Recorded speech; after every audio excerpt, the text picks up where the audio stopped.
Hello hi నమస్తే welcome to Suman TV. నేను మీ ప్రకాష్. మనమైతే విశాఖ జిల్లా పద్మనాభం మండలం అనంతవరంలో అయితే ఉన్నాము.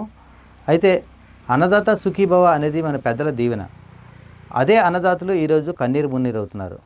అప్పులు చేసి కాయ కష్టం చేసి పెట్టుబడుల కింద పెట్టి ఈరోజు మంచి ఫలితాలు వస్తాయని చూసిన రైతులకి ఆశలన్నీ అడియాసలు అవుతున్నాయి.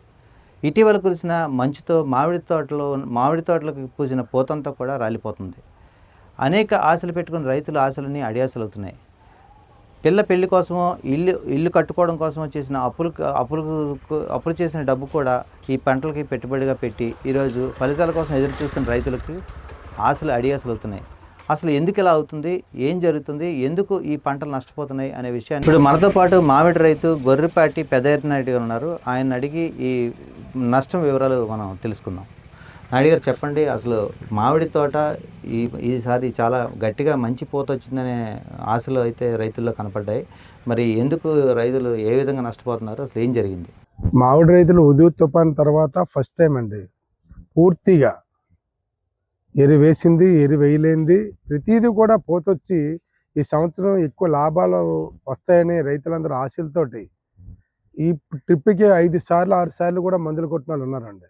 ఎలాగైనా కాయించాలి, పూత అనేది వచ్చింది.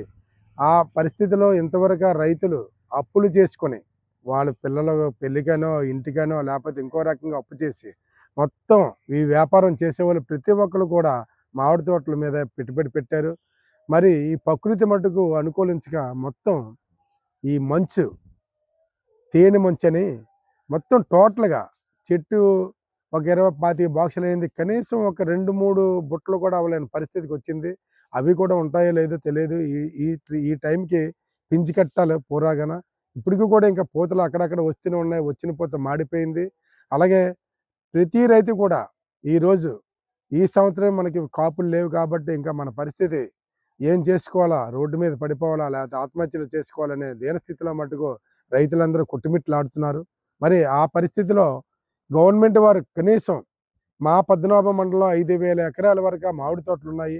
మా 22 పంచాయతీల్లో చాలామంది పెద్ద పెద్ద తోటలు ఉన్న వాళ్ళందరూ కవులకి ఇచ్చేస్తున్నారు. వాళ్ళైతే లాసిపోయేది లేదులేండి. ఆ ఎక్కువ తోట ఉన్న వాళ్ళు కవులకి అమ్మేసుకోవడం, ఆ వ్యాపారం చేసుకునే వాళ్ళే లాస్ అయిపోతున్నారు. మెయిన్ మన పద్మనాభం మండలంలో అది అందరికీ తెలుసును. చిన్నకారు రైతులు ఎక్కువ అండి. 5 ఎకరాలు 10 ఎకరాలు కొనుక్కొని ఏదో దాని మీద వ్యాపారం చేసే అలవాటు అనమాట.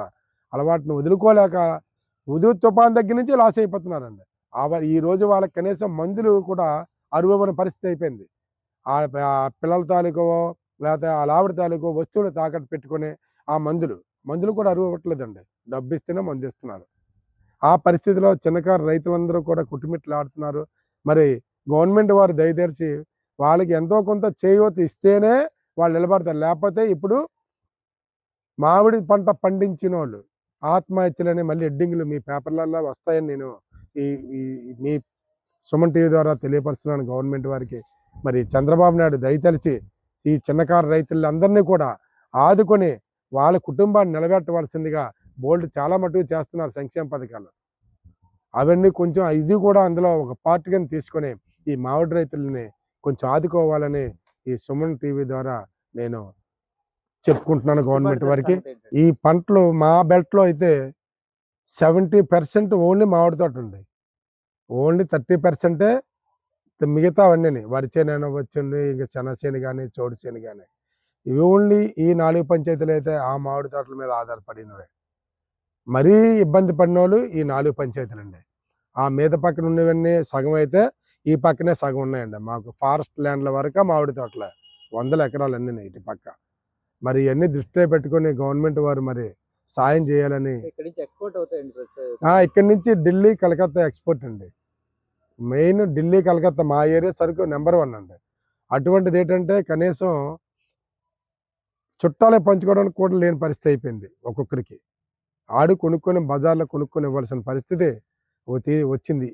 ఈ క్లైమేట్ అలాగా ఇబ్బంది పెట్టి ఆ రైతుని మట్టుకు అట్టడుగు స్థానానికి నెట్టేసింది. హుదూద్ తుఫాన్ దగ్గర నుంచి ఇంతవరకు వాళ్ళు ఏ సంవత్సరం కూడా కోలుకున్నది లేదండి. మరి ఇదంతా గవర్నమెంట్ వారు మరొకసారి దృష్టి పెట్టి ఈ మామిడి రైతులను ఆదుకోవలసిందిగా మీ సుమన్ టీవీ ద్వారా నేను విజ్ఞప్తి చేస్తూ ఉన్నాను. అలాగే ఇక్కడ మరో మామిడి తోట రైతు, మామిడి తోట పండించే రైతు, మహిళా రైతు, ఆవిడ దేవుడమ్మ ఆవిడ పేరు. ఆవిడని కూడా అడిగి అసలు వాళ్ళ కష్టాలు ఏంటో బాధలు ఏంటో తెలుసుకుందాం.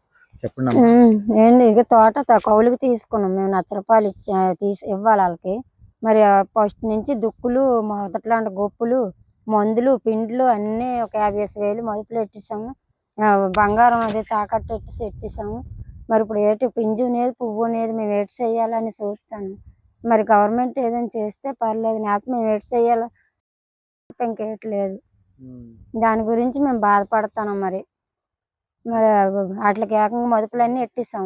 ఇంట్లోని గింజలు అమ్మేసి ఆ డబ్బులన్నీ ఎట్టిస్తాం. మరి ఏటి లేవు. అంటే కష్టం కూడా పడ్డారు కదా. కష్టం పడ్డాం, గొప్పులు తవ్వాము, మొదట్లో దుక్కులు దున్నించాము, అన్ని చేసాం. మరి దాని గురించి మరి ఏటి చేస్తారో. మరి కష్టం పోయినా పర్వాలేదు, కనీసం పెట్టుబడి పెట్టుబడి అని రావాలి కదా. మా పెట్టిన డబ్బులని మాకు రావాలి కదా. పోనీ వాళ్ళకి ఏదో మేము ఎలాగివ్వడం అనేసి మేము చేస్తాం. బంగారం అయితే తాకట్టు ఎట్టేసి తెచ్చి వాళ్ళకి ఇస్తాము. మరి ఇచ్చినాం అప్పుడు. మరి ఈ సంవత్సరం కూడా అలాగే ఇవ్వాలి. ఒక పింజి కూడా ఏటి లేదు, మంచితో శుభ్రం ఆగిపోయి.